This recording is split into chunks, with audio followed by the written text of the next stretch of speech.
Chào các bạn đã đến với lại kênh Thanh Cooking. Đây là cái món đùi gà chai của mình nè các bạn. Đó, mình đã làm sớm giờ nè ha. Đây là những cái thành phẩm của mình. Các bạn làm ra như thế này thì các bạn có thể chế biến được rất là nhiều cái món ăn khác nha. Chẳng hạn như mình chiên nè, hoặc là mình tẩm bột á các bạn, cũng rất là ngon ha. Và các bạn muốn biết mình làm như thế nào thì mời tất cả các bạn sẽ vô bếp làm cùng mình nha. Mời tất cả các bạn.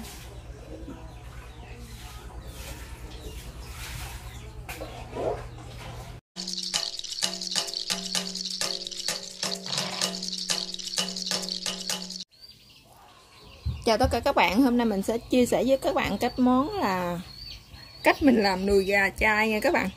Trước tiên thì mình sẽ có đây là 3 miếng tàu hũ trắng nè. Đó. Với lại một miếng tàu hũ kỳ tươi khô á các bạn. Ha, mình sẽ sử dụng một miếng. Tiếp theo đó là mình sẽ sử dụng ở đây là 150g sả cộng nha các bạn. Với lại 4 tép tỏi ha. Gia vị thì mình sẽ có đây là bột ngọt nè, tiêu, muối và đường. Rồi cái này dây với lại lá chuối này thì mình để dành mình quấn cái đùi gà ở ngoài các bạn để mình hấp ha. Rồi bắt đầu chúng ta sẽ vào bếp thôi các bạn. Rồi bây giờ trước tiên thì chúng ta sẽ đi dắt cái tàu hũ này trước nha các bạn ha. Mình sẽ dắt để các bạn chuẩn bị cho mình một cái miếng vải như thế này nè. Đó. Đang mà mình dắt cái phần tàu hũ này nè cho nó hết nước đó các bạn. Ha.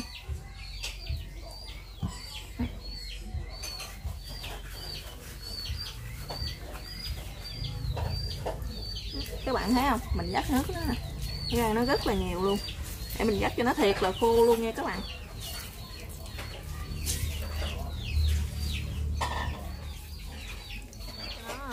Thiệt là khô ha. Rồi các bạn sẽ để cho nó ra một cái thau như thế này nè các bạn. Thiệt là ráo nước luôn nha. Đó, mình đã dắt cho nó khô và ráo nước, nó bung ra hết như thế này nè các bạn.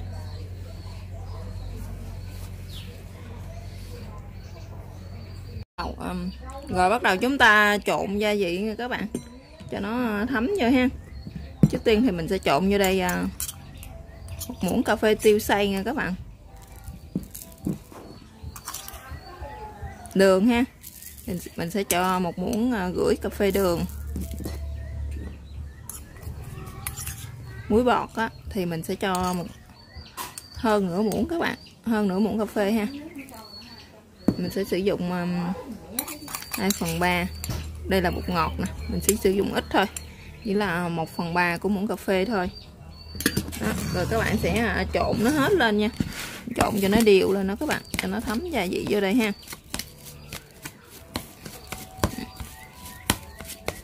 Các bạn cứ trộn như thế vô lên.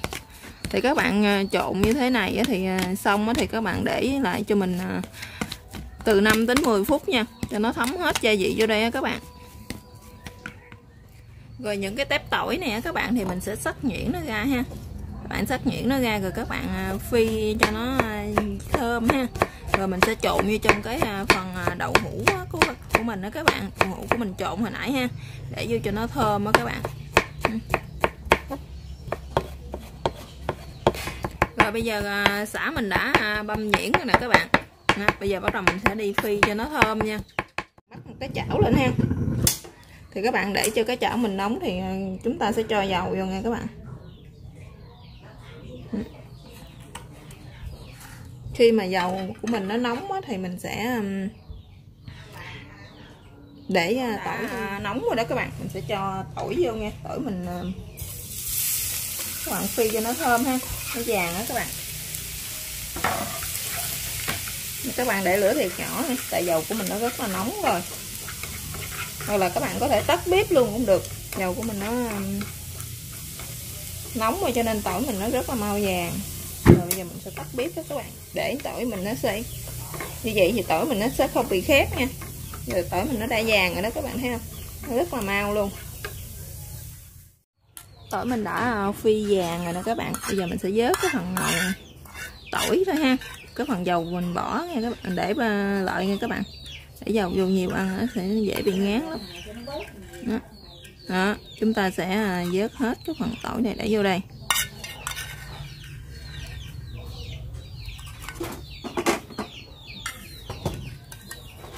Mình để vô cho cái phần thịt tàu hũ này nó thơm á các bạn.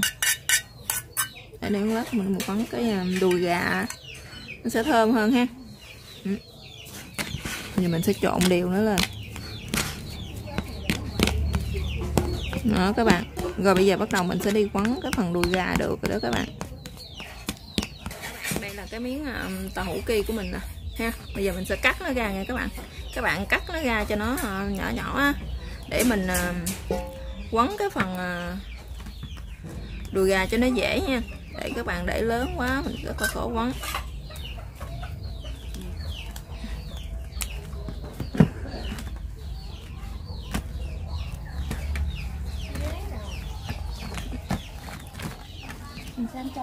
Mình sẽ cắt cái phần này ra.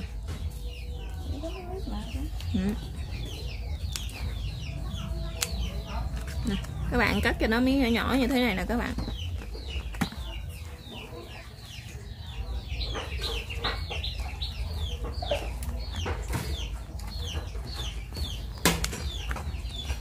Và cái này thì các bạn sẽ cắt nó ra làm đôi. Nó nhỏ nhỏ như thế này nè. Rồi bây giờ thì mình đã cắt xong rồi đó các bạn. Nhận được những miếng như thế này ha. Giờ bắt đầu mình sẽ gói nha các bạn. Mình sẽ cho cái phần nhân nó vô đây. Phần tàu hũ á. Các bạn muốn gói nó lớn thì các bạn để cái phần tàu hũ này nè vô cho nó hơi nhiều xíu nha. Còn các bạn gói cho nó mỏng quá thì các bạn để ít.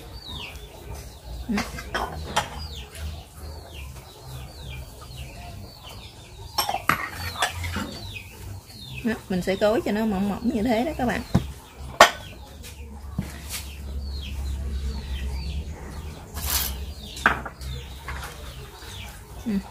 Mình sẽ quấn cái phần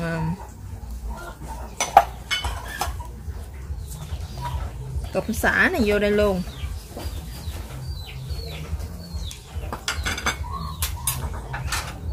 Các bạn quấn cho chặt nha. Đó. Sẽ để nó hai cái như thế này. Hoặc là các bạn bó nó sẵn trước như thế này cũng được nè các bạn. Mình gói nó như thế này nè. Như thế này thì mình quấn nó không có sát. Mình gói như thế này thì mình quấn nó sát hơn.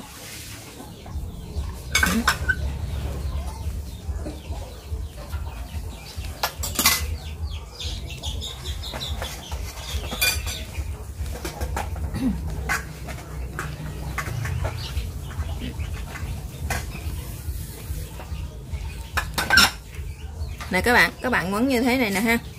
Rồi thì mình sẽ lấy một cái miếng lá chuối.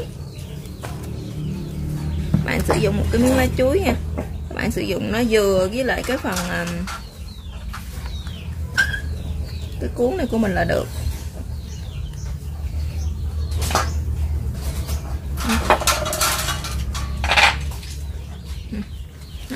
Các bạn chỉ cần bó nó lại như thế này thôi. Rồi cái phần nào mà nó dư ra ha, cái phần lá nào dư ra thì mình sẽ cắt ra.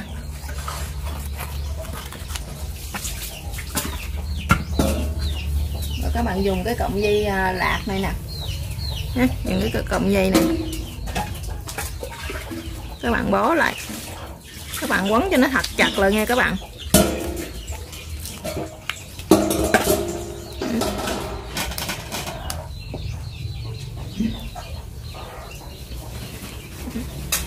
Quấn cho nó chặt lại như thế này nè. Rồi các bạn sẽ cuột nó lại ha. Cuột mình sẽ cuột cố định cho nó vô đây.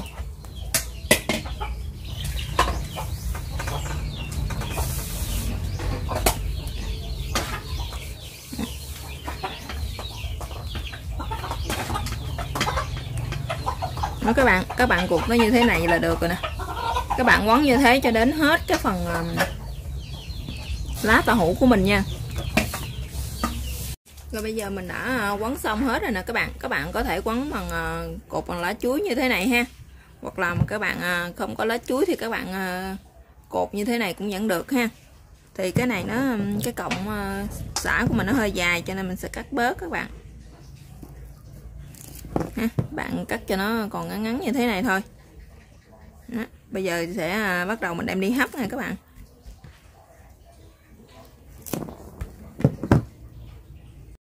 Các bạn bắt lên trên bếp một cái lò ha, cho nước nó sôi lên đó các bạn, nước nó nóng lên thì mình sẽ để cái phần đùi gà này vô nha. Đó, các bạn để vô trong một cái gỗ ha, hoặc là một cái dĩa cũng được, mình để cho mình hấp. Các bạn hấp cho mình được nửa tiếng nha các bạn. Giờ mình sẽ đậy nắp lại. Bạn hấp cho mình nó nửa tiếng thì nó sẽ chín đó các bạn. Nãy giờ mình đã hấp được nửa tiếng rồi đó các bạn. Bây giờ mình sẽ dỡ nó ra coi nó như thế nào ha. Rồi bây giờ nó đã chín rồi đó các bạn ha. Bây giờ mình sẽ lấy nó ra nha. Có mùi nó rất là thơm luôn các bạn, tại vì cái mùi của cộng xả ha, rất là thơm. Rồi bây giờ mình sẽ gấp nó ra ha. Mình gấp nó ra, mình để cho nó nguội nha các bạn. Các bạn để cho nó nguội hẳn luôn ha. Rồi thì mình sẽ để vô trong ngăn mát tủ lạnh nha. Đây này các bạn, đây là cái thành phẩm mình làm mà từ nãy giờ này các bạn. Các bạn thấy không?